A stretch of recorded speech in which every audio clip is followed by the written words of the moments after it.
Assalamualaikum warahmatullahi wabarakatuh. Halo adik-adik, selamat pagi. Kembali lagi bersama aku Kak Isja, boleh biasa dipanggil dengan Kak Isja, Bang Isja, Mas Isja juga boleh, tapi jangan dipanggil Om Isja ya. Aku sebelum masuk materi boleh cerita dikit kan ya? Kalian tahu nggak kereta MRT yang ada di Jakarta? Iya, kereta MRT yang membentang di Jakarta itu loh. Nah, adik-adik kalian tahu nggak sih kalau kereta MRT Jabodetabek itu punya aku dan adik-adik sekalian juga loh. Nah, adik-adik pasti kaget ya, kok aku bisa bilang kereta MRT Jakarta itu bisa punya aku dan punya adik-adik? Ya, itu karena kereta MRT Jabodetabek itu dibangun berkat dari pembayaran pajak yang aku dan adik-adik lakukan. Gimana? Kalian secara tidak sadar ternyata sudah berkontribusi untuk negara ini loh. Nah, ngomong-ngomong soal pajak, kalian tahu nggak sih apa yang dimaksud dengan pajak? Apa itu fungsinya? Nah, kalau kalian pada belum tahu, yuk akan saya jelasin ya. Menurut Undang-Undang Ketentuan Umum Pajak Nomor 28 Tahun 2007 Pasal 1 Ayat 1, wah, berat banget ya pakai undang-undang. Jadi, pajak itu adalah kontribusi wajib kepada negara yang terutang oleh orang pribadi dan atau badan yang bersifat memaksa berdasarkan undang-undang dengan tidak mendapatkan imbalan secara langsung dan digunakan untuk keperluan negara bagi sebesar-besarnya untuk kebutuhan rakyat. Nah, adik-adik, dari pengertian pajak tersebut dapat kita tarik nih beberapa komponen yang wajib kalian harus ketahui. Pertama, pajak itu bersifat wajib. Lalu yang kedua, pajak itu bersifat memaksa. Yang ketiga, setelah membayar pajak, kita tidak bisa langsung mendapatkan imbalannya secara langsung.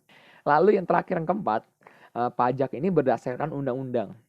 Artinya, semua peraturan dan regulasi sudah tercatat oleh negara.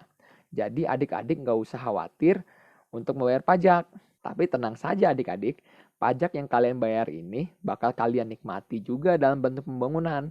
Ya contohnya seperti pembangunan MRT yang saya sebutkan di awal-awal tadi. Seperti itu. Setelah bahas pengertian, selanjutnya aku akan menjelaskan fungsi dari pajak. Jadi ada 4 fungsi pajak yang kalian harus ketahui loh adik-adik. Pertama, pajak itu berfungsi sebagai fungsi anggaran atau budgeter, yaitu berfungsi sebagai sumber penerimaan kas negara. Nah, pajak yang sudah dikumpulkan itu akan digunakan untuk membiayai pengeluaran negara. Misalnya nih, untuk pembangunan sarana dan prasarana atau bahkan membangun sebuah infrastruktur. Fungsi kedua yaitu fungsi mengatur atau regular end. Dengan fungsi mengatur ini, pajak bisa digunakan untuk melindungi produksi dalam negeri. Fungsi yang ketiga yaitu fungsi stabilitas. Fungsi ini lebih menekankan ke stabilitas harga sehingga inflasi dapat dikendalikan. Dan terakhir fungsi keempat yaitu fungsi redistribusi pendapatan. Dalam fungsi ini, pajak digunakan untuk pembangunan ekonomi. Artinya, dengan pendistribusian pajak secara merata, diharapkan dapat memperbaiki taraf hidup masyarakat.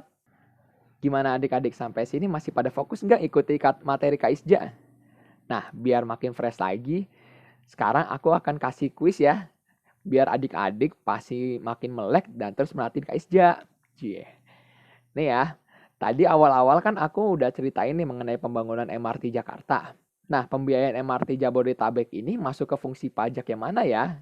Ayo, aku hitung ya. 3, 2, 1. Ya, waktunya habis. Sebentar ya? Iya. Iya. Jawaban yang benar adalah masuk ke fungsi budgeter. Seperti yang aku jelaskan tadi, bahwa fungsi budgeter ini digunakan untuk mendanai atau menyediakan barang atau jasa kepada masyarakat. Dan salah satunya adalah pembangunan infrastruktur seperti pembangunan MRT Jabodetabek ini. Gimana? Simpel kan? Perbedaan fungsinya ini bisa kita pilah-pilah dari hasil akhirnya. Sehingga kita tidak perlu lagi bingung untuk membedakan fungsi pajak satu dengan yang lainnya. Ya, seperti itulah pengertian dari pajak dan fungsinya.